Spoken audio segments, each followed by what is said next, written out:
The meeting will come to order, and Senator Reid and I talked this over, and we thought before our opening statements we would like to hear the introduction of our witness by Senator Burr. Senator Burr. Mr. Chairman, thank you. Vice Chairman, thank you. And to all of my colleagues, I realize that this is not normal for the committee to have a uniformed individual introduced, but I felt compelled to offer, and General Miller was nice enough to honor me with accepting that. This nominee really needs no introduction because I think for most of you, you have either met him or you've read about his career. But there are a few things that I feel are important to highlight to members. For Senator Reid and myself, we're delighted to see another West Point graduate that really does deserve the attention that this nominee has gotten. I'm not going to cover everything because most of you know it, but not only is he a proud West Point graduate, he served in the 82nd Airborne. He's had multiple combat tours, multiple awards and commendations. My committee, the Intelligence Committee, has worked closely with General Miller since 2016. We became commander of JSOC. And I can tell every member here he has been responsive, thorough, and honest. But what I really wanted to come before you to tell you is that this is a man that has earned the respect of his superiors and his subordinates. Without question, when you go to Fort Bragg today and you talk to those soldiers, regardless of whether they're inside a wire inside Fort Bragg, they all know Lieutenant General Miller. He has earned the respect of his troops. He's done it from the time he left West Point. He's performed in a commanding role in some of the most difficult situations in the world, and he has been deployed into a combat zone multiple times. Our soldiers are taught to follow leaders, and there's a reason that the troops under him follow him. Scott Miller is a tremendous leader. He is the right man at the right time to carry out a difficult mission in Afghanistan. His intellect, his honesty, and his intelligence and his experience make him the appropriate choice. So I hope that this committee will act expeditiously on his nomination. But I will end in this. He's a great father, and he's a great man. This is the full package of everything we look for when we look at somebody that we want to put that star on their shoulder and ask them to represent our kids and our grandchildren's future. I thank you for the opportunity to be here. I hope and I pray that we can do this as expeditiously as possible. I thank you, Mr. Chairman. Thank you, Senator Burr. That's an excellent introduction, and you're welcome to stay and come up here at the table if you'd like for this, or you can be relieved. Mr. Chairman, I think I'll go back to the padded room with no windows. Yeah, all right. Thank you. That's good. Thank you, Senator Burr.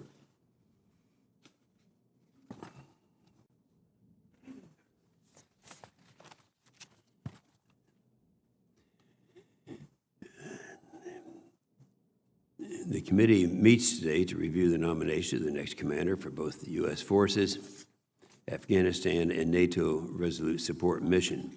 We welcome Lieutenant General Austin Scott Miller, commander of the Joint Special Operations Command. In order to exercise its legislative oversight responsibilities, it's important that the committee and other appropriate committees of Congress are able to receive testimony and briefings. Please answer the following questions. These are the required questions. You just answer yes or no audibly, if you would, please. Have you adhered to applicable laws and regulations governing conflicts of interest? I have, Senator. Do you agree when asked to give your personal views, even if those views differ from the administration in power? I do, Senator. Have you assumed any duties or undertaken any actions which would appear to presume the outcome of the confirmation process? I have not, Senator. Will you ensure your staff complies with deadlines established for requested communications, including questions for the record in hearings? I will, Senator. Will you cooperate in providing witnesses and briefers in response to congressional requests? I will, Senator. Will those witnesses be protected from reprisal for their testimony or briefings? Yes, sir, they will. Do you agree, if confirmed, to appear and testify upon request before this committee?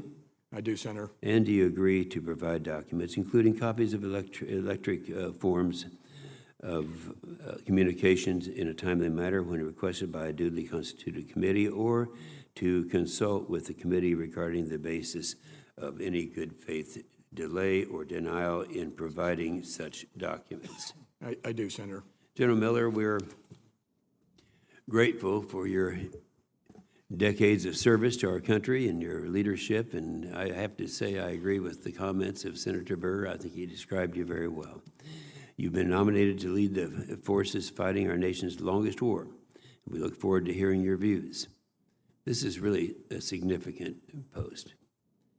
Since 2001, U.S. forces have battled terrorist groups to secure our nation from attack and ensure Afghanistan is never again a terrorist safe haven. In that time, we have decimated al-Qaeda and driven the Taliban from power, providing the opportunity for a freely elected Afghan government to take root and grow. And yet, major challenges remain as the Taliban insurgency spreads violence and chaos around the country, and new groups like ISIS-K are terrorizing the Afghan people. The administration's South Asia strategy re-emphasized America's commitment to Afghanistan and reversed the previous administration's policy of announcing a timeline for withdrawal. I was just in Afghanistan visiting our troops and General Nicholson last month. After speaking with him, it's clear that we have made progress under the new approach.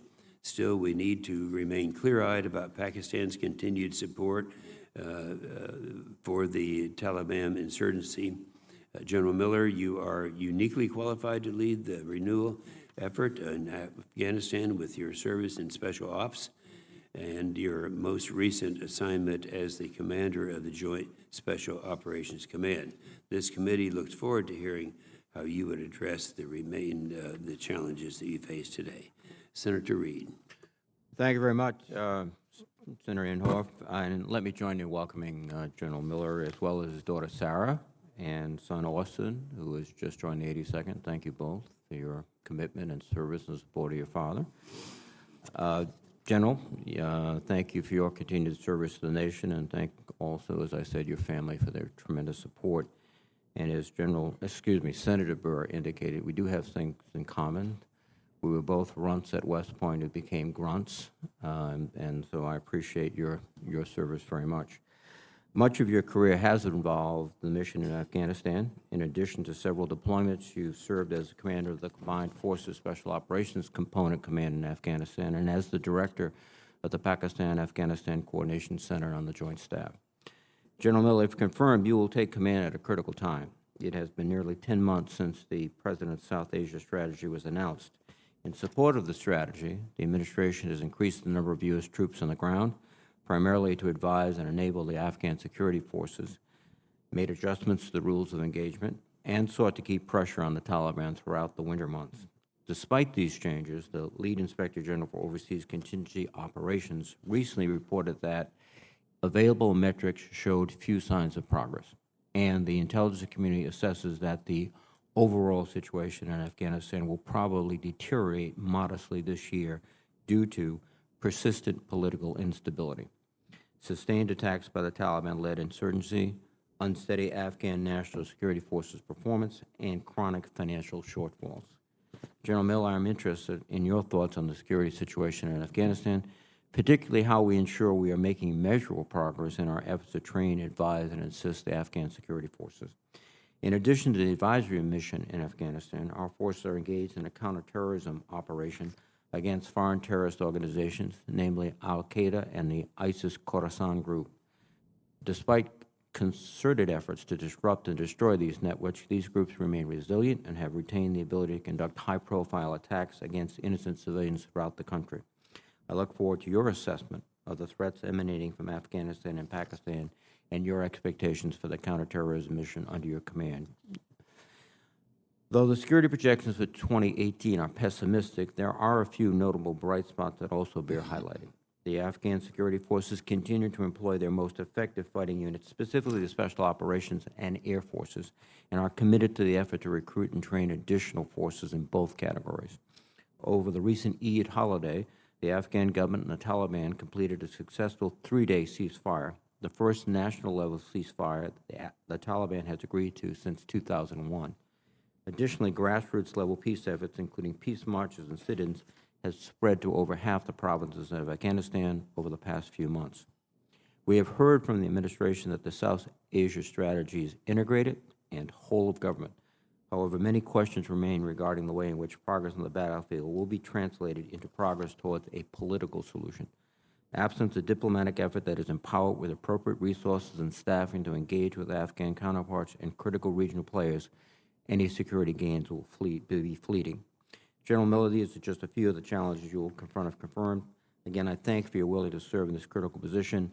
As reflected by many people I know in the military, you're one of the most extraordinary general officers that we have in the uniform of the United States. Thank you. Thank you, Senator Reed. General Miller, it will be anxious to hear your opening statement. You take whatever time you'd like. However, your entire statement will be made a part of the record. You might start off by introducing your family, and you are recognized. Senator, thank you for that. And I will recognize the family, of course. I would like to thank Senator Burr for that humbling introduction. Senator Innerhoff, Ranking Member Reed, and distinguished members of the committee, it's a privilege to appear before you today. I appreciate the opportunity to answer your questions regarding my nomination as Commander Resolute Support in U.S. Forces-Afghanistan. And I know we all feel the absence of Senator McCain today, a true American hero. I'd also like to thank the President, Secretary Mattis, and Chairman Dunford for their trust in me. They've placed in me with this nomination. If confirmed, it'd be my honor to follow my friend, General Mick Nicholson, who has done an outstanding job in this critical position. Both my children and my sister's family are here with me today. My son, Lieutenant Austin Miller, currently serving with the 82nd Airborne Division. And how long has he been in this position? Senator, he's been in the position about 4 months now. Okay. He's not tenured quite yet, a little bit more to go.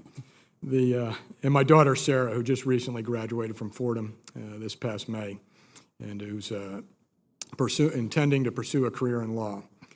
I'm proud of both of them and honored to have them with me here today. Before I go on, I'd like to thank the soldiers, the sailors, the airmen, the Marines, and civil servants whom I've had the honor to serve. Their selfless service to our country and to each other is a testament of the strength of our department and our nation.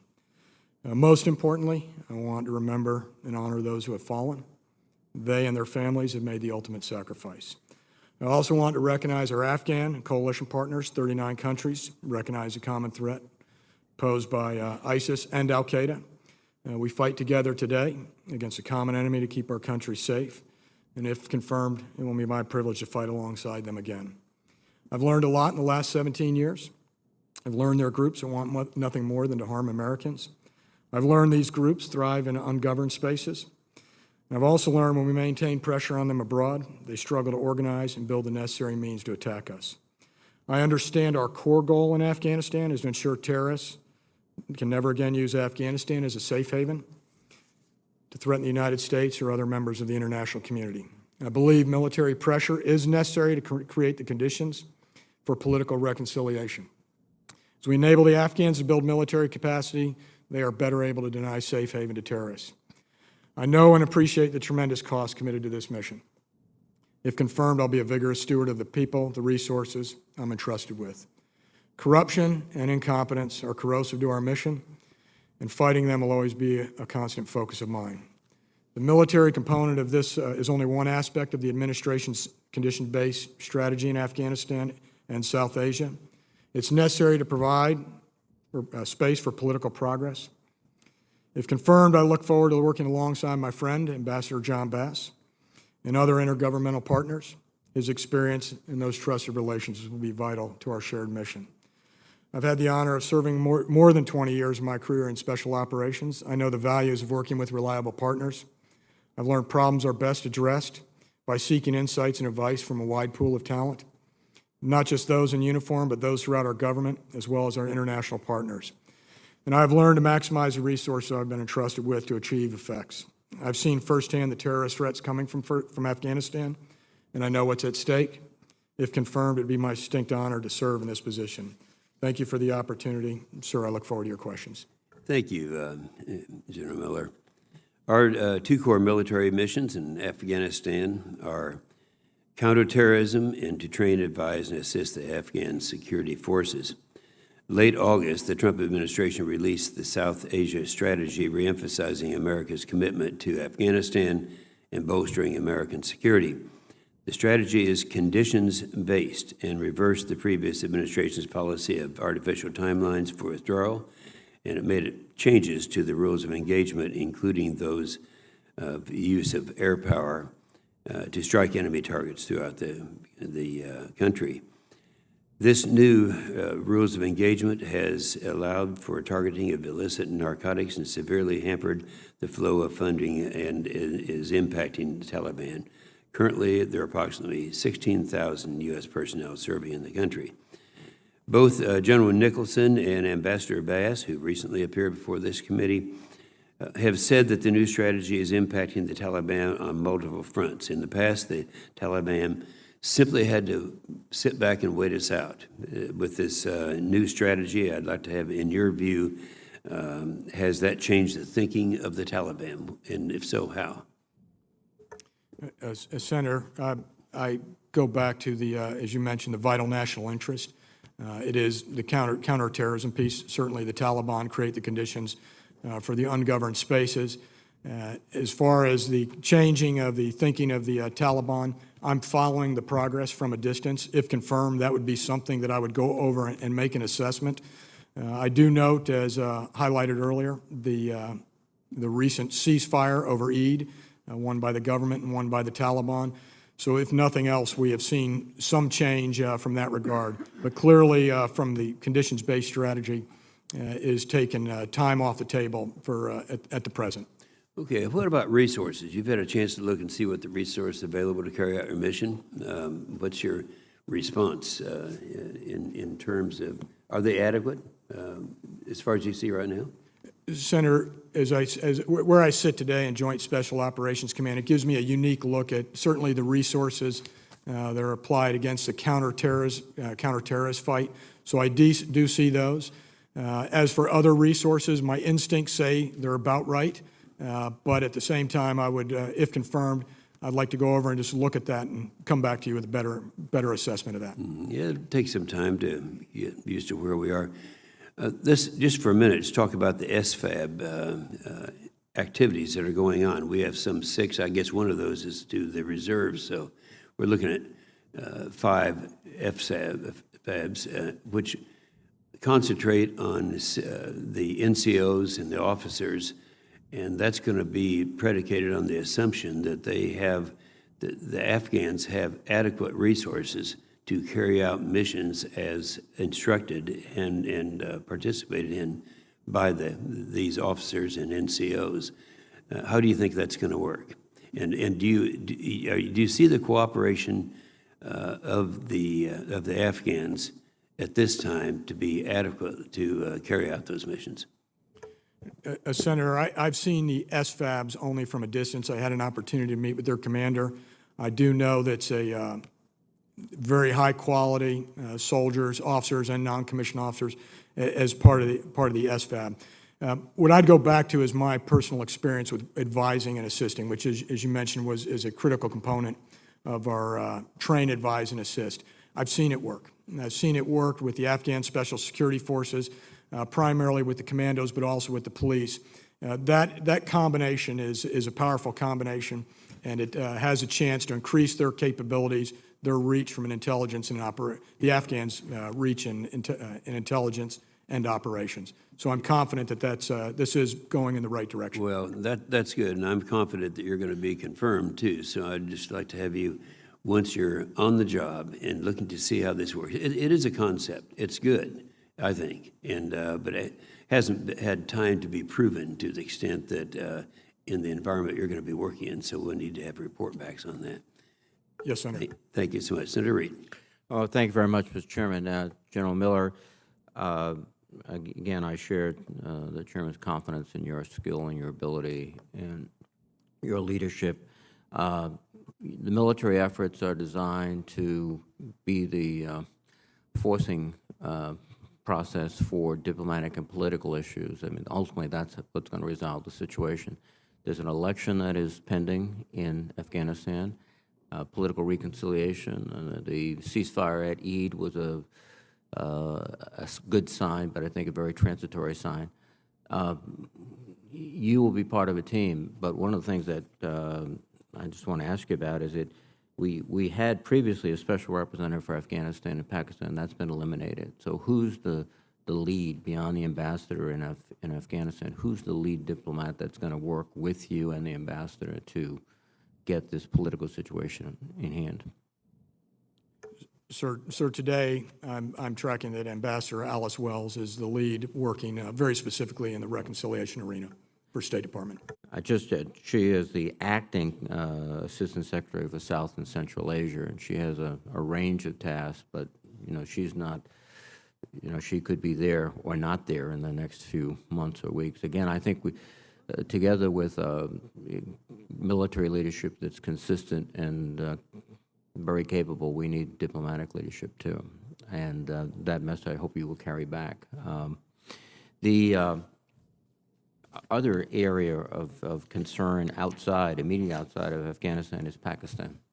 Can you give us a sense now from your great experience in the region as to where we are with regard to Pakistan and how effective they will be in assisting our efforts? Senator, as I look at Afghanistan, and I've looked at it for quite a number of years, it's obviously a very tough neighborhood with some tough neighbors. As I look at Pakistan must be part of the solution, and we should have high expectations that they are part of the solution, not just diplomatically, but from a security standpoint as well. Do you think they are part of the solution yet? They seem to be contradictory in what they do. Senator, again, I see similar behavior, contradictory, but as we go forward, as we work through the South Asia strategy, not just from a military standpoint, but from a diplomatic standpoint, again, I go back to, I believe we ought to have very, very high expectations of them. With respect to the military forces of Afghanistan, their special operations troops have done remarkably well, and they're very well trained. You are trying to increase the number of special operations troops as well as the Air Force. Do you see those as the two key elements of power that the Afghan government can wield to if not win, at least to push back Taliban? Senator, I do, and if confirmed, I'd like to go forward, take some time to make an assessment. I have personal experience with the ground forces, limited experience with the air forces, but that'd be an area I'd like to assess and report back. With respect to our operations in Afghanistan, there was a great deal more of transparency with respect to the effect of our operations. So recently, we were releasing data about airstrikes, targets, and any collateral damage. We still do that CENTCOM overall with respect to operations in Iraq and Syria. But within that Afghan command, we've stopped that with the notion that this is revealing too much information to our opponents. What's your view on the detail of information that should be released? Senator, if confirmed, first off, I am committed to being very transparent with this committee as required. As for details that are being on hold, I would need to go forward and understand why we're holding back that information. Thank you. Again, good luck, sir, and thank you for your service, and thank you for Austin's service, and thank you for Sarah's service, too. Thank you, Senator Reed. Senator Wicker. General, thank you for your service. We're eager to get reports about how things are going over there, and so we're at a little disadvantage in doing so because you haven't actually been over there in this new capacity. But let me ask you your assessment of this Eid's ceasefire that you mentioned. It was supposed to last 3 days, and the Afghan government then agreed to a unilateral 10-day extension. This was widely criticized in some sectors of Afghanistan. Some members of parliament had some critical things to say about that. And there are reports in Reuters that this led to Taliban fighters walking freely into government-controlled areas. So can you enlighten us a little more based on what you've heard about how this worked and whether the 10-day unilateral extension might have been a disadvantage for the government? Senator, as I look at this, first and foremost, anything that lowers the violence for any period of time is a positive. There's goodness that comes out of there. It means people are talking, and this campaign will not be resolved by military means alone. Even as we disrupt the threats to our nation, there has to be a political component, political realignment that takes place here. As I'm working off of open source reporting as well, I understand we've just started the 10-day period, and what I'll be looking forward trying to understand is what are the violence levels? Do the violence levels spike, or do they stay at a lower historical period over the next 10 days while the government is in a self-declared ceasefire? Okay. Well, when you came by my office the other day, and I appreciate that visit, I told you I might ask you about MRAPs. And I don't know if you've had a chance to look into this, but I think we can both agree that MRAPs provide more protection to ground forces than the lighter-skinned Humvees. We agree on that, do we not? Sir, we agree. Yes. And also, it has come to my attention that Afghans have requested approximately 730 MRAPs, and that we actually, the United States actually has hundreds of excess MRAPs and mothballs that are ready for refurbishment. Have you had a chance in the days since you dropped by the office and in today's hearing to look further into that, and can you comment for us? Sir, my comments would be just I did look into it, and what I found out is the Afghans do have a number of MRAPs.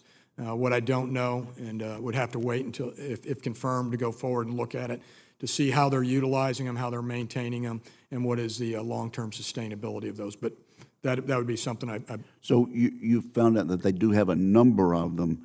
Were you able to confirm that instead of the 730 that they requested, that they are having to use the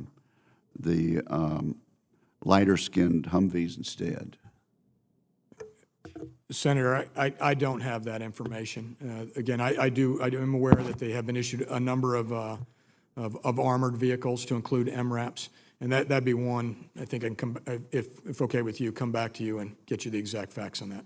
Okay, and let me just ask you then, in closing, to react to a statement that Senator Reid made about the lack of progress over the last several months in terms of our effort. Is that your assessment also, that our progress has been somewhat flat, hadn't gone backwards, but we're not really getting where we need to be?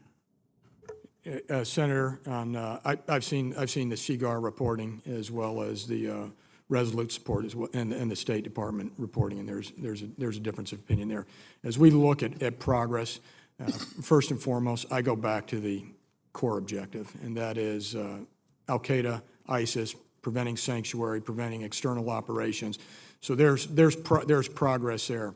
As it relates to advising and assisting the Afghans to harden that, fill in some of that space with the against the Taliban, I would need to go forward and make an assessment of where we stand there.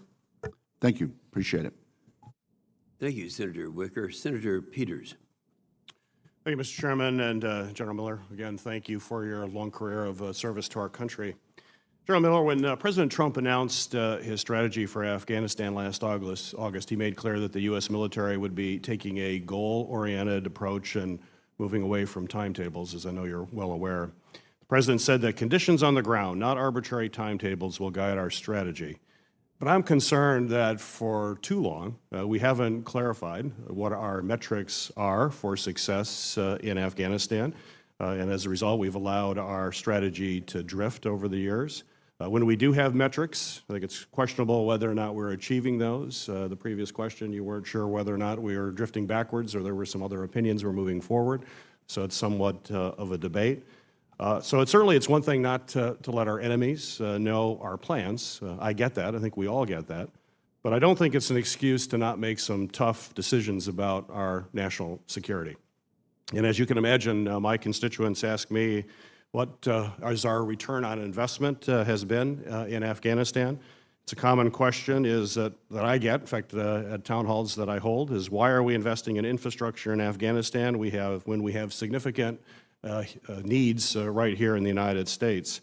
It's important to remember that over $125 billion has been spent on relief and reconstruction alone in Afghanistan. That is more than what the United States spent on the Marshall Plan to rebuild Western Europe after World War II when accounting for inflation. So I know our general objective has been to set up an Afghan government capable of running their own country and providing security necessary to not allow terrorist operations. But after spending more than we did to set up Europe after the devastating effects of World War II, and 17 years have elapsed, tell me what you think we need to be doing differently that we haven't done for the past 17 years. Senator, acknowledge 17 years is a very long time. And as I look at the strategy today, I'm very focused on what our vital national interest is identified in that strategy, which is a threat to U.S. citizens, international partners that emanate from Afghanistan. Very specifically, ISIS and Al Qaeda. Overall objective, certainly the ways involve from a military component of this strategy, a train, advise, and assist of Afghan forces, that's Army and police, that are able to then secure their own areas, secure these areas so that it lightens our touch. And lastly, work towards a political solution here, and whether it's reconciliation or political realignment that does take place. My experience, I've watched this war with high troop levels. I was present during the surge of 130,000. I know we've reduced costs over time by bringing the force levels down as well as the resources for the mission.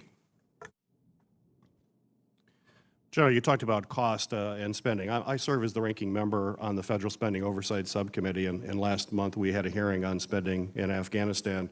We heard testimony from the Special Inspector General that spending of over $8 billion on counter narcotics programming, and basically after $8 billion of hard-earned taxpayer money, those programs has been decided just didn't work because they weren't coordinated, they were poorly executed. We've also heard that the incentives for narcotics production and conflict dynamics just overwhelm anything that the United States can do with these assistance programs, meaning it's questionable if these programs were wise investments in the first place. But certainly at some point after spending $8 billion, someone should have spoken up. Now, I know that's not your fault. You weren't there. This is not about anything that you did in your role. But I'd like to hear from you and have some assurances that you will do things differently, particularly when it comes to maintaining accountability for hard-earned money that's being spent in Afghanistan to make sure that it is actually spent wisely and it is having an impact based on objective metrics. How do you plan on doing that? Senator, first of all, in my present duty and previous command positions, I view myself as personally responsible, a good steward for the taxpayer, for the resources that are allocated. And I thank this committee very specifically for the support given over the years. As I look, if confirmed, and I move forward, I take that same mantra forward with me. That doesn't, that goes there. Fraud, waste, and abuse cannot be tolerated. Corruption cannot be tolerated. Accountability has to be established. Working with CGAR, working with other auditing agencies to ensure that we understand where money is flowing where it's useful, and where it's flowing where it's unuseful. Thank you. Thank you, Senator Peters. Senator Ernst. Thank you, Mr. Chair. General Miller, thank you. It was a pleasure meeting with you last week. I appreciate your insight very much. And I would like to thank your family as well for being here today. Lieutenant Miller, Sarah, thank you for joining us, and thank you for supporting your father. General, last year there was a very realistic chance that all U.S. forces were going to be withdrawn from Afghanistan. Can you briefly paint a picture of how Afghanistan would look today if that had occurred? Senator, my personal opinion is that, but I think echoed by others in the intel community, is a precipitous and disorderly withdrawal would have had, we would have had negative effects on protecting our vital national interests, which is protect from attacks emanating from Afghanistan. So you do agree, sir, that at some point we do need to find our way out of Afghanistan, but it needs to be done in a methodical order. Is that correct? That's correct, Senator. Okay, thank you very much. You shared some very wise words with me last week, and you had stated the Afghan military and government must want to win more than us. Can you best explain how we work with the Afghans to make that happen? Senator, what I was referring to, I've worked in Afghanistan with Afghan partners, not the wider Army, but very specifically the Special Security Forces, and I know they can fight. I know they fight and they can win. As we go forward on what must be a sustainable effort, my look on this is, if confirmed, is you put money where you know you'll have results, and that speaks to not only on the military side, but any other activities that are taking place. And we also spoke a little bit about counter-drug operations and going after narco-terrorists in Afghanistan. That's very important. As you know, it's vital that we do cut the terrorist funding streams, and just as important is that we stop the production of those narcotics in Afghanistan. Unfortunately, we're often using millions of dollars in bombs and putting troops in very dangerous situations to have very little impact on the actual drug revenue. So how do you intend to quantify our counter-drug campaign, and what will you do, and how will you view that as success? Senator, the military is certainly a supporting arm to any counter-narcotics, counter-drug strategy. From a military perspective, as we look at the insurgency, very much focus on revenues, which, as you indicated, the opium trade does provide revenues for Taliban, and actually likely fuels corruption, as well as other bad actors. The military focus today is focused counter-threat finance, focusing on the finances. How do you reduce the finance streams, which does include narcotics, but also includes other illicit traffic, whether it be mining or taxation that takes place. And with any insurgency, you have to go after the finances. Thank you. Of course, we have to do that. I have a little bit of time left, but we do talk a lot about our troop numbers in Afghanistan, and we don't talk enough about all of the air assets and the needs that come with them. Of course, we have to have the support force too. As you know, close air support, medevac platforms, and lift capabilities are equally as important. And do you have any plans now to increase air assets in Afghanistan? Senator, if confirmed, that'd be a place I would want to take a look. agree with the size of the country and the place we need to be. Air assets are absolutely critical. Thank you. I do want to give a shout out to our Iowa National Guard air assets that are serving in Afghanistan right now. The Medevac company, when I visited them last November, they had just been in country a few weeks, and they had done numerous evacuations and one mass casualty evac. So I appreciate that very much. I don't have much time remaining. I'll get questions to you. I do have a few other questions, but I want to echo Senator Burr's sentiments that I do think you are well qualified. I look forward to having you confirmed quickly through the Armed Services Committee and on the floor of the Senate. My best wishes to you, General Miller. Thank you very much. Thank you, Mr. Chair. Thank you, Senator Ernst. Senator Warren. Thank you, Mr. Chairman. And General Miller, thank you for being here, and thank you for your willingness to take on this very, very difficult assignment. You have been nominated to be the 17th commander of NATO's Afghanistan mission. Since 2007, you'd be the 9th U.S. commander in the same mission. So you come from what is now a very long line of military leaders who acknowledge the real challenges, but ultimately remain faithful to the idea that our strategy is working. Unfortunately, you are not the first commander to come in here to express cautious optimism. In fact, I just started looking through some of the old documents. General Campbell said, I really do think that as people look back and as they say 2010 was the year in Afghanistan, I think that was a turning point. Secretary Panetta, 2011 was a real turning point. It was the first time in 5 years that we saw a drop in the number of enemy attacks. General Dempsey in 2014, the election seems to be a turning point in the confidence of the Afghanistan security forces. General Nicholson in 2017, U.S. and Afghan forces have turned the corner. General Miller, we supposedly turned the corner so many times that it seems now we're going in circles. So let me just ask you, do you envision turning another corner during your tenure as commander? After 17 years of war, what are you going to do differently to bring this conflict to an end? Senator, first off, I acknowledge the 17 years. That's generational.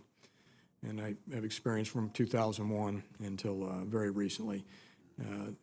This young guy sitting behind me, I never anticipated that his cohort would be in a position to deploy as I sat there in 2001 and looked at that. So I acknowledge that. I also, I can't guarantee you a timeline or an end date. I know that going into this position or offer necessarily a turning point, unless there is one. Unless there's something to come back and report back that something has changed. And that's where I anticipate being. I go back to the vital national interest of the United States of America. And I do know that I do know today from personal, because of our forces there, I know that that is having an effect on elements that would attack the United States of America. It's disrupting. The other piece is, can we harden the Afghan security forces to close the distance and change the calculus on the ground now? Well, I appreciate that, General, but let me just push back just a little bit on this. Afghanistan is in crisis. The government is not gaining new territory. It lacks the support of its own people. It controls or influences only about 2/3 of the population. The Taliban has actually increased the population under its control since 2016. The security forces are sustaining unsustainable losses. According to UNICEF, nearly 50% of Afghan children are out of school. Food insecurity has spiked. Corruption is rampant. Let me see if I can frame the question differently. Even if U.S. forces could somehow stabilize the security situation, can we realistically expect a political settlement without addressing these underlying challenges?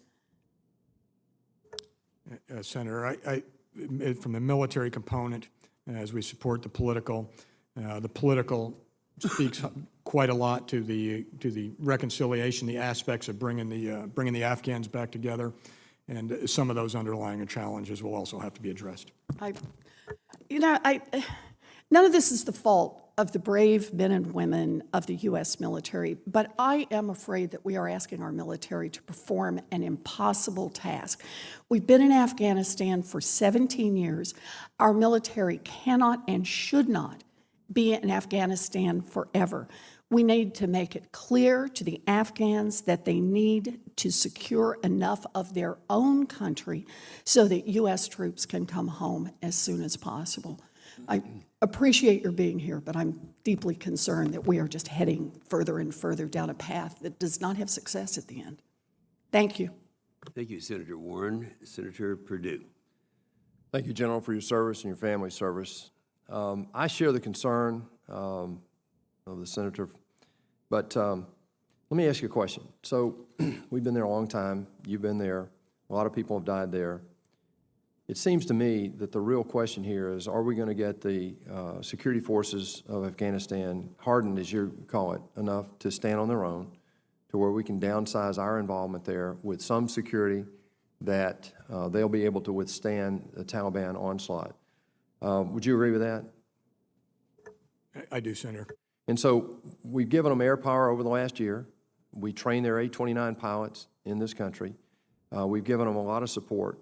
And yet, when we cross the border into Pakistan, we see nothing's really changed much in the last year. I was in Pakistan last year with Senator McCain, and we met with General Bajwa. We met with the head of their intelligence service, and then we went over and met with President Ghani the next day in Afghanistan and talked about cross-border joint operations. And to your knowledge right now, from open source and from your special operations background, have any of those joint operations actually been conducted yet? Senator, I think, from my knowledge, there's been joint cooperation, but not joint operations back and forth across each other's borders. So the solution here, it seems to me, having had some personal experience in that region over the last 30 years, that the Pashtun problem, of which Haqqani and the Taliban are among the many tribes, is part of the problem and part of the potential solution. But right now, with the Haqqani network being protected inside Pakistan, do you see any relief for this cross-border safe haven that the Taliban now continue to enjoy?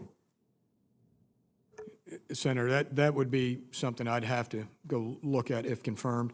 I go back to what I think our larger expectations of Pakistan ought to be is we ought to have high expectations of them to address the issues you're speaking about there.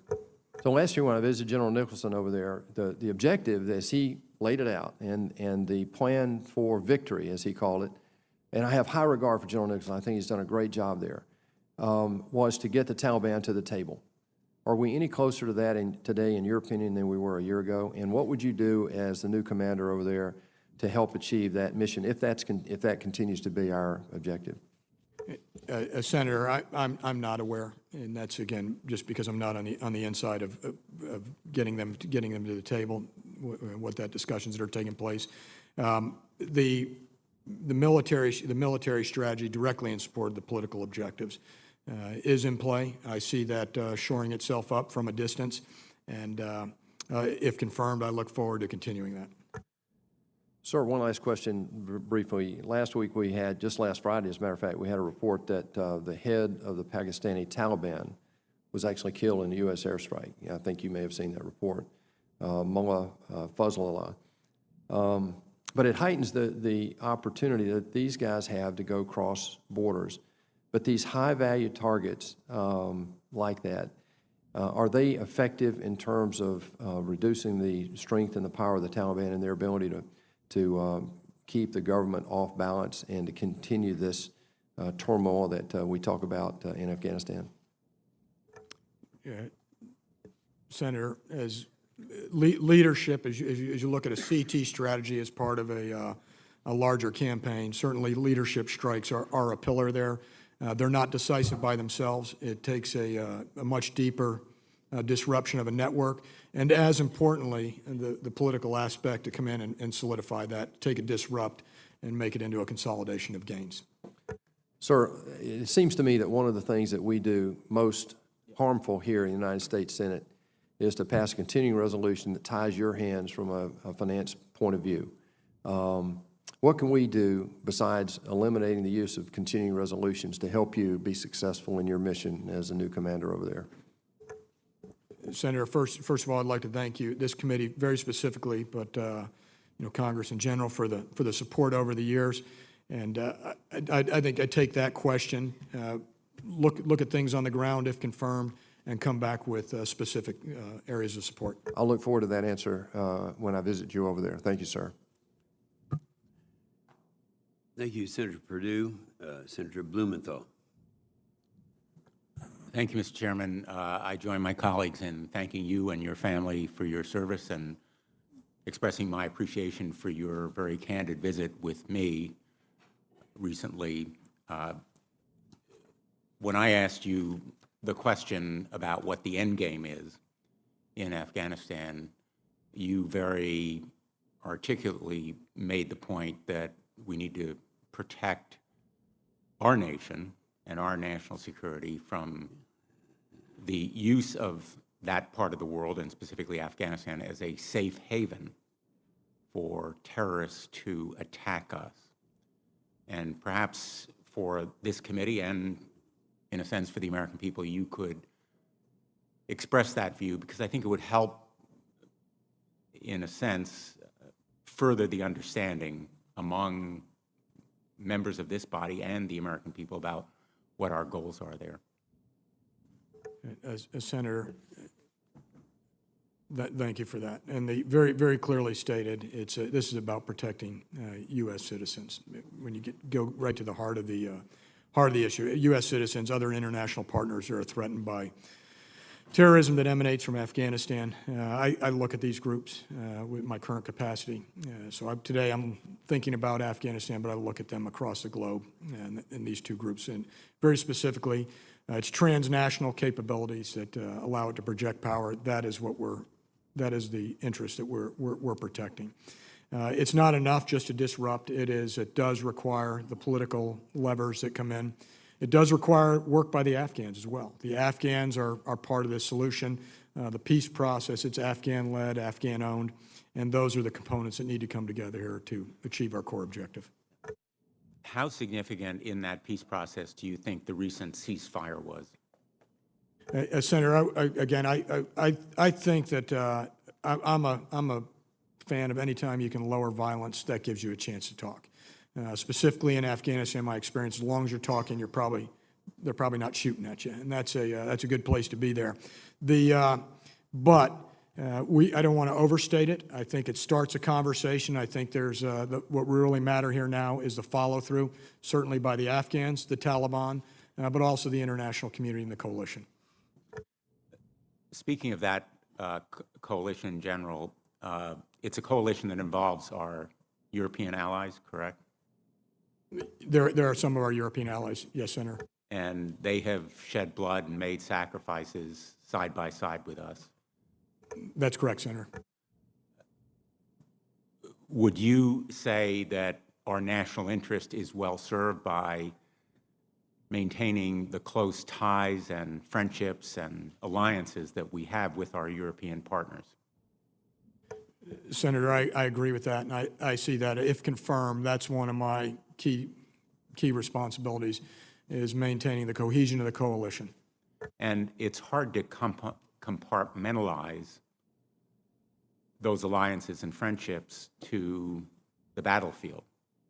They really extend to a variety of other areas and spaces where we share common interests and where we should be cooperating and expressing the ties that have bound us for literally decades and centuries, and in other wars where we have shed blood and made sacrifices together. I feel very strongly that we need to be mindful about those alliances and your service and the the coalition that you will lead, I think, is better served by keeping our allies and our friends close rather than alienating them. I don't know whether you agree. Senator, I agree, and if confirmed, you have the utmost confidence will be key for me to maintain the coalition, or the cohesion of that coalition. I assume also that you believe that Pakistan, as some of my colleagues have mentioned, has to be part of this overall solution as well. Senator, I do, and just go a little further, I think the neighbors in the region, which speaks to the regionalization of the strategy, have a responsibility and an interest in a stable Afghanistan. Thank you very much. Thanks, Mr. Chairman. Thank you, Senator Blumenthal. Senator Graham. Thank you, Mr. Chairman. General, how many years have you spent in Afghanistan since 9/11? Senator, I'm counting 3.5 to 4 years. Okay, so you understand the area pretty well? Senator, the more I stay there, sometimes the more difficult it becomes to understand. I think I recognize what I don't understand at this stage of my career. Have you been wounded twice? I have, Senator. Where were you wounded at? Senator, as first in Mogadishu in 1993, and then follow on 10 years later in Iraq. Okay. As the one, General Nicholson has done a superb job. I just want to thank him and his family for their contribution. I think you're a worthy successor. We have a conditions-based withdrawal policy, is that correct? That's correct, Senator. Did you support sending more forces to Afghanistan? The current number, do you support the current number? I do, Senator. Do you think but I would actually, if confirmed, like to, look at it on the ground. Would you tell us if you thought you needed more? I would, Senator. What would happen if we withdrew in 6 months? Senator, I think a disorderly and precipitous withdrawal would have negative effects on U.S. national security.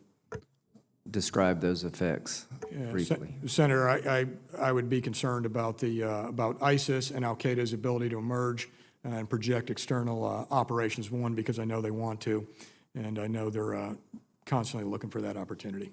Do you think it'd be any different than Iraq when we left too soon? Senator, from my viewpoint, I think it would be similar. Okay, in terms of the rise of ISIS and other radical Islamic groups, do we have a plan to deal with them? Senator, I do. I do think we have a plan. Do you have the authorities to engage the enemy? Senator, and especially in my current job, I have the authorities to engage the enemy. When did that change? Senator, in the 2016 timeframe discussion, and a lot of this was lowering of authorities as opposed to creating new authorities. It was bringing them down to a lower level. What's your biggest challenge in Afghanistan as you see it? Senator, I look at as I look at Afghanistan, biggest challenges, neighbors. Again, they bring in that neighborhood to a place where they're helpful. Certainly the security situation is something, bringing violence down is a continuing challenge and continuing to advise and assist. But I go back to the most important thing we're doing is disrupting the terrorist threat that emanates from Afghanistan. In the last year, has Pakistan got better or worse or about the same when it comes to helping our efforts in Afghanistan? Senator, I don't know the answer fully to that question. My assessment is that they need to be, we should have high expectations of them, but I'm not able to judge the better or worse at this stage. So we've been there a long time. Do you agree with me that history will judge not when we left, but what we left behind? I do, Senator. Do you believe it's possible to leave a secure and stable Afghanistan behind one day? I do, Senator. What does winning look like? Senator, I would describe winning, first and foremost, protecting, safeguarding U.S. vital national interests, as long as they remain those interests. I would see I've described it previously as a hardened Afghanistan security force, but I guess more detail would be a security force that I know does exist out there with capability to take care of these threats and project their not only their security, but their governance, and then ultimately it's a political reconciliation or realignment. What does losing look like from an American point of view? Senator, I would see an attack a catastrophic attack against the United States or our allies as that'd be a negative. How likely is that if we leave too soon? Senator, my opinion is if we leave too soon, this is a threat. There is a threat in Afghanistan. A real threat? Yes, Senator, a real threat. Thank you very much for your service and good luck. Thank you, Senator Graham. Senator King. Thank you, Mr. Chairman. I'd like to follow up on Senator Graham's usual good questions. The question I'm struggling with is that the fundamental premise of our presence in Afghanistan now for 17 years is the safe haven argument, that Afghanistan is a safe haven. It was a safe haven for al-Qaeda at the time of September 11th. The question is, what makes Afghanistan so peculiarly safe as opposed to Pakistan, Iran, Iraq, Africa, Syria?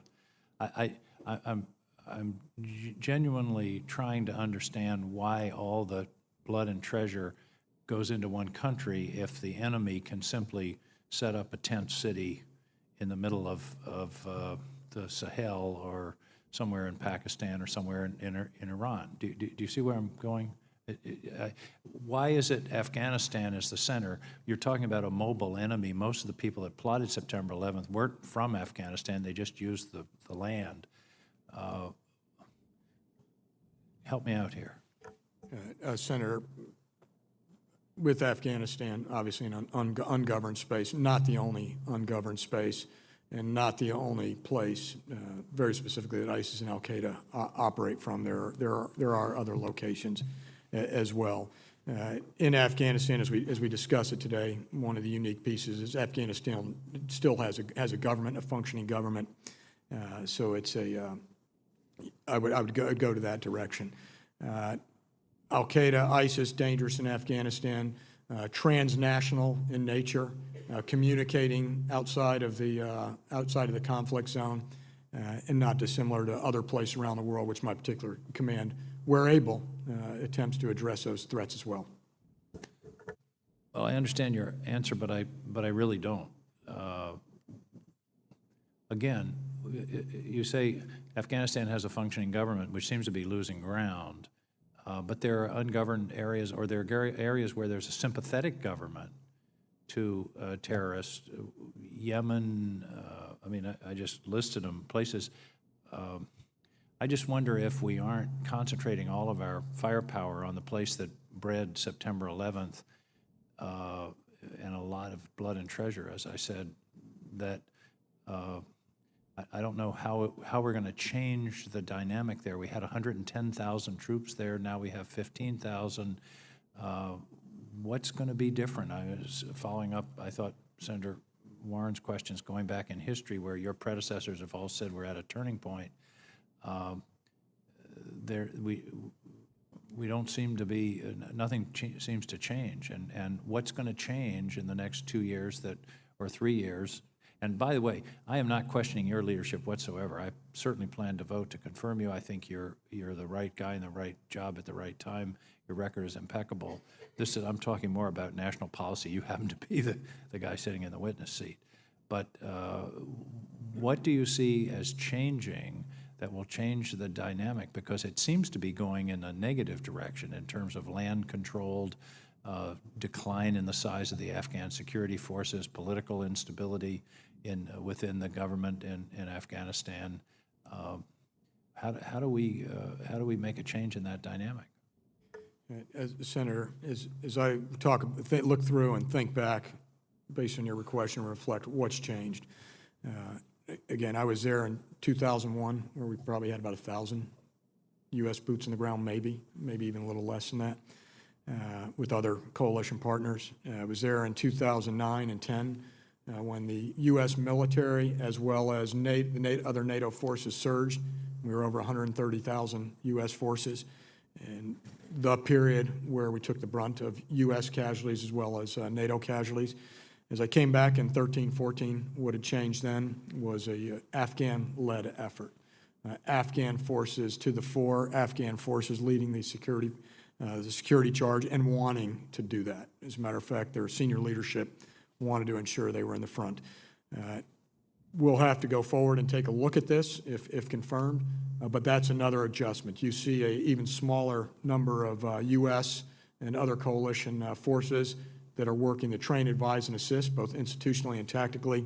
But this is first and foremost Afghan-led, except where our national security interests are at risk. And I understand that. One final question. Is the Taliban our enemy?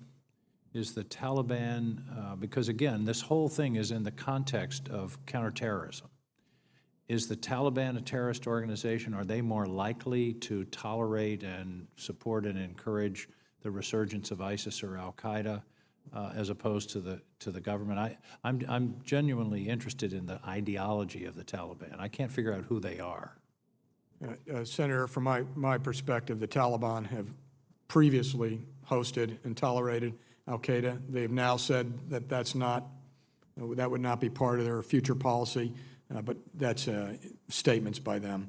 I don't have a judgment whether that's true or not. They are the enemy of the Afghan people. And because they're fighting against the Afghans, what they are is they create the disorder and the spaces that now become ungoverned over time. Well, I really appreciate your thoughtfulness and your willingness to take on this very difficult assignment, and we'll certainly try to provide you with what you tell us you need. Thank you. Thank you, Mr. Chairman. Thank you, Senator King. Senator Cotton. Thank you. General Miller, thank you very much for your willingness to go to Afghanistan once again and for your many years of service. We have many fine flag officers that come in front of this committee, but few have displayed not just the command excellence, but the personal valor and bravery you have on the battlefield. We all appreciate that. Let me continue down Senator King's line of questioning about why Afghanistan. Why are we in Afghanistan 17 years later? Why not all the other places that are deeply troubled and pose threats to us as well, like Syria, for instance, although we do have troops in Syria, but just at the levels and the length of time.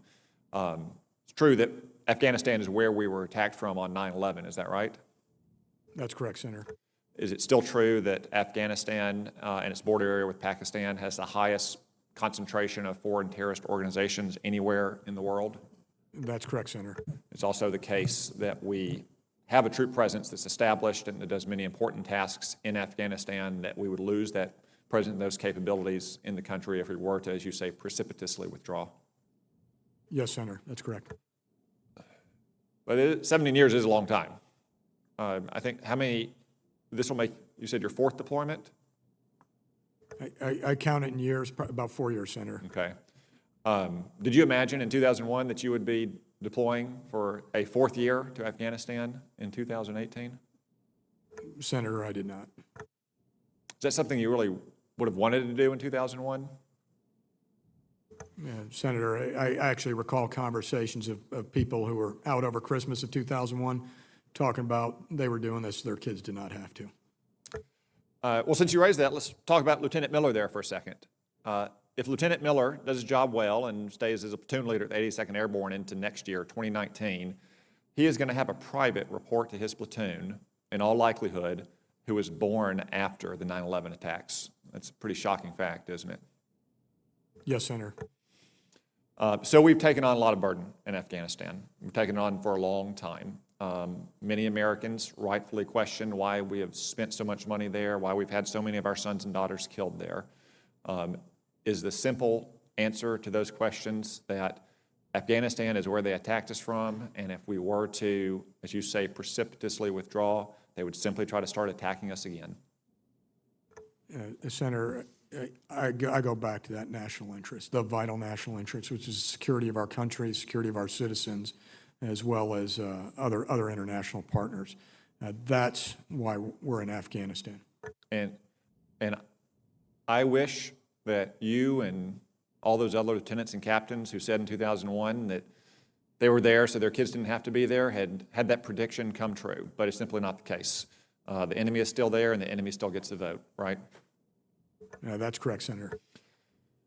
You know, a couple weeks ago, unfortunately, an American soldier was killed. Staff Sergeant Alex Conrad. He was killed in a very poor, troubled, war-torn country. It wasn't Afghanistan, though. It was Somalia.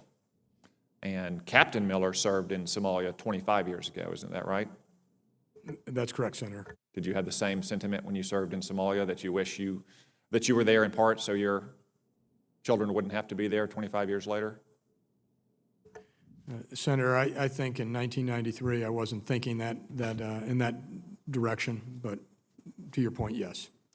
But it's the truth that although not a continuous presence for 25 years, we have had a pretty regular presence in Somalia for many of those 25 years, correct? No, that's correct, Senator. And what do Somalia and Afghanistan have in common that has required us to have troops continually present since 2001 in Afghanistan and regularly present in Somalia since 1993? Senator, it's a violent extremist organizations in this present day. We're speaking about al-Shabaab and ISIS in Somalia. And we all wish that they weren't there, and we all wish they didn't want to try to kill us in the United States. But they are there, and that's why we have troops there still. And I commend you, and I commend your son, and every other soldier, sailor, airman, and Marine that we have that are continuing to carry on this fight for 17 years in Afghanistan to keep this country safe. It's something that probably none of them want to do. They all wish, like you had wished in 2001, that they weren't having to do it. But as you say, if we precipitously withdraw, then the only thing that's going to happen in Afghanistan is they're going to start plotting to attack us again here in our home. Thank you, and Godspeed in Afghanistan. Thank you, Senator Cotton. Senator Scott. Thank you, Mr. Chairman. General, thank you for being here this morning, and thank you for coming by my office last week and spending some quality time. I think the time was well spent, and certainly appreciate the time that we focused on your current assignment and how well you've done this, and thank you for your service to our country. I think Senator Cotton, as well as Senator Warren and others, have alluded to the question that I'm going to ask you that you seem to have the same very succinct answer to it. I want to give you a little more time to kind of unscramble that egg a little bit for us. But 17 years later, we still have more than 12,000 troops still in Afghanistan. There's no question that there seems to be a part of our national security priorities keeping our men and women who've served this nation so bravely and so well still in Afghanistan. So my question to you is, does ISIS, the Taliban, or al-Qaeda pose a threat to Americans here at home? And absent our presence in Afghanistan, would you say that the threat to the homeland goes up so significantly that it is worth having those troops in harm's way there to keep us safe here at home? And beyond your yes, can you explain why? Senator, of those, the three groups you named, Taliban, ISIS, and al-Qaeda, I would put the Taliban in a separate category, a threat to forces in Afghanistan. Yes, sir. And I'd put ISIS and al-Qaeda in a threat, an external piece. You mentioned we discussed in the context of my current work. I go back to, I know these are transnationalist groups. I know that they communicate external to Afghanistan. They trade tactics, techniques, and procedures. They share them. There's funding. There's media. There's inspiration that is driven out of these two groups.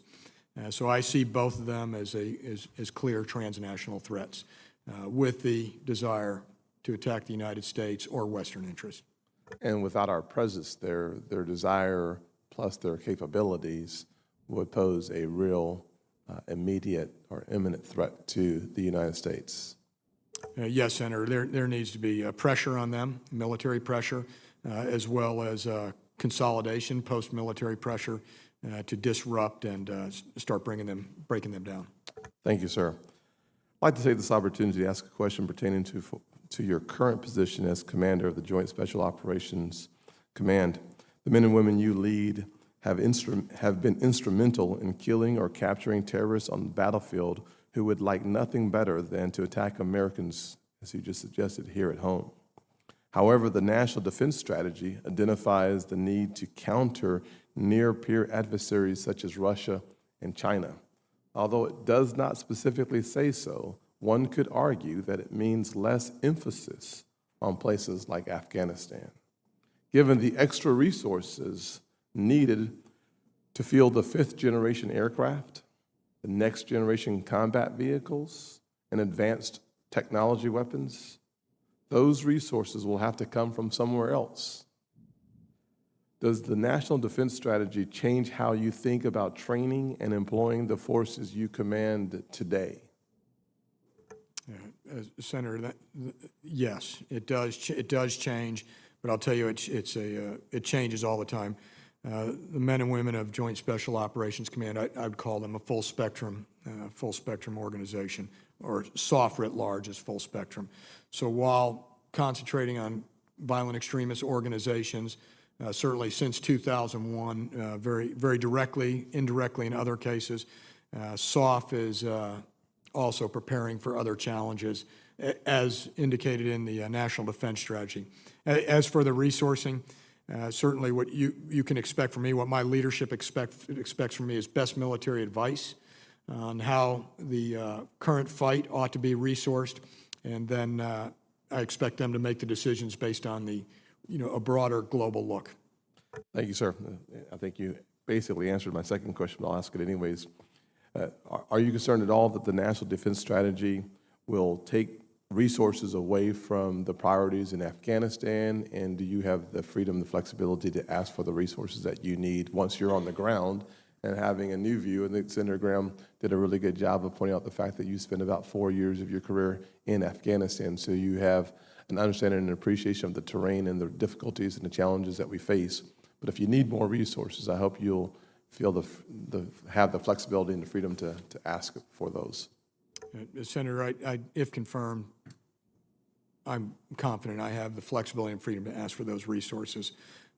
I know my chain of command will listen to what would come from the ground up. I know they've been listening to General Nicholson over the past 2.5 years as well.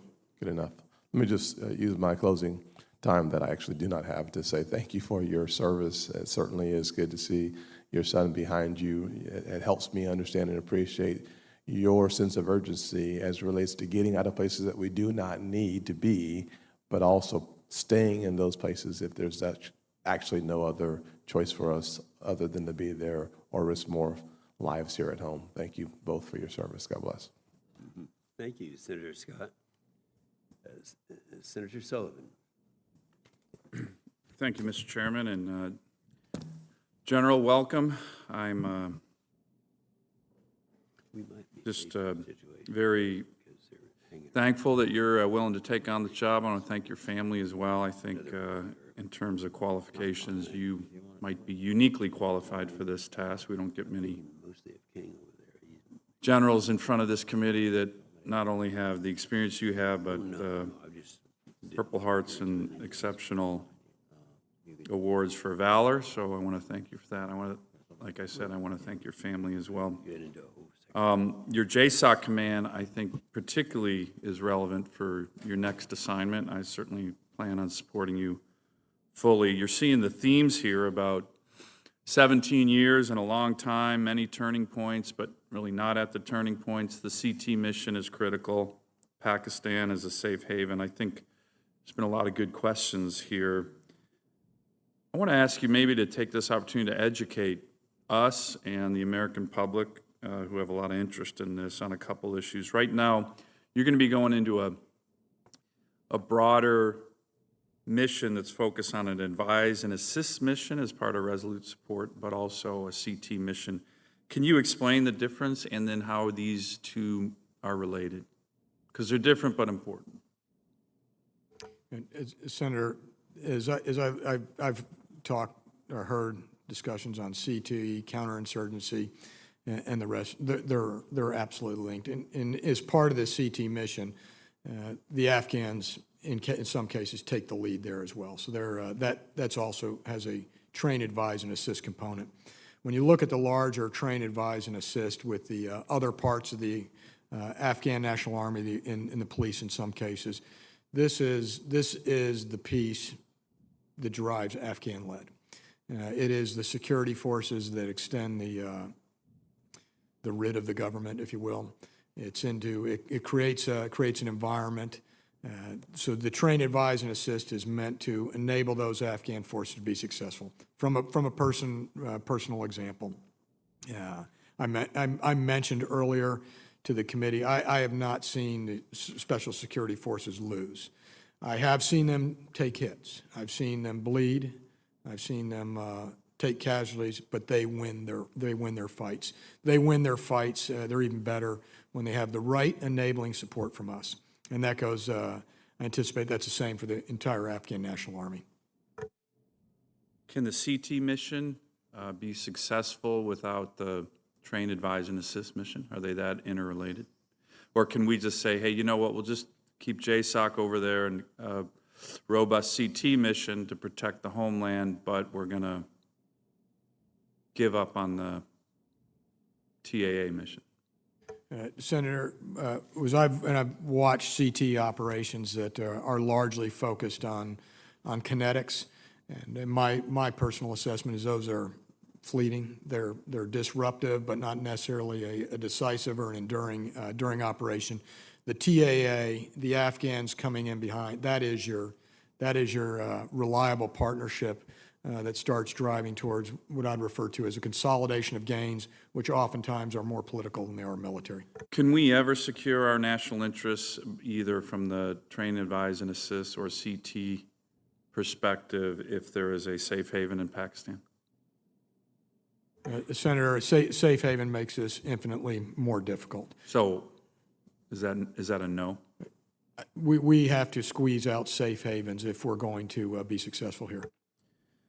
You know, former four-star Army general who I think you and I both know well, General Abizaid, talked many, many years ago about the long war. And a lot of the themes here really relate to this idea of the long war. We don't want to be there necessarily, but we also don't want to subject our citizens to the risks of a catastrophic attack on the homeland or American citizens. So we need to be forward deployed to be ready to take out these kind of threats. Can you talk a little bit about that, particularly from your JSOC mission? I agree with Senator Scott that we need to look at the JSOC breadth of mission, particularly with regard to the National Defense Strategy, but there are certain areas where that mission is critical. Afghanistan is one because of the violent extremist organizations that have a global reach. Can you talk about and maybe help us understand what General Abizaid talked about, a generational fight that we just need to be ready to deal with to keep our citizens safe? As the JSOC commander, in many ways, you are the leader of that battle and long war focus. Senator, I actually remember when General Abizaid used to talk about the long war. Well, we're in it, aren't we? We absolutely are. 17 years. And I think we recognize, those that have been in it right now recognize it's been generational. There's been adjustments to it over time. As you look at the threat, Afghanistan's a prime example, and it comes back to the TAA. In years past, the United States would try to lead, do most of the fighting, and what you see now is the adjustment, which I think is broad, which I know is broader than Afghanistan, where enable the local security forces to be able to take care of their problem. And that drives the TAA, knowing that you're not going to be able to sustain Americans or other NATO partners around the world doing unilateral operations. Better if done by local security forces, and that's the approach here. Thank you, Mr. Chairman. Thank you, Senator Sullivan. We would, Senator Reid and I would, entertain it if someone has maybe one final question to ask. All right, fine. One follow-up to that. Well, I knew you. So, thank you. I'm here, right? Might as well do it, and it's important. So how should the country think about the idea of the long war? You've been in charge of it. We're overseeing it. There's discomfort here, 17 years in, but do we need to just have a different mindset, the way General Abizaid talked about this 15 years ago? Senator, if it's helpful, as I work within my organizations, and we discuss this. Part of this is building the force for the long haul. Are you sustainable? If this is going to be enduring, and I'm not talking specifically Afghanistan here, enduring, how do you posture the force? How do you array the force? How do you get it set to handle the security challenges of the future here? And we have many discussions on that, and a lot of the arrayal of our force is based just on that, as well as our interagency collaboration and cooperation and multinational engagement as well. Thank you. Yeah, and General Miller, I think you've sensed from both sides of the aisle, and during the course of this meeting, there is obviously an expectation that you'll bring something in that is going to offer something new. And I think we probably ought to, after you've been on the job for a while, after you're confirmed, to come in and give some new insights. Because to continue to do the same thing that's led us into 17 years is not going to be acceptable. And again, I would repeat what some others have said, that I think you are the right person, you have the right background, so we'll expect a major change from you. We thank you very much for this. Thank you, Senator. All right, we're adjourned.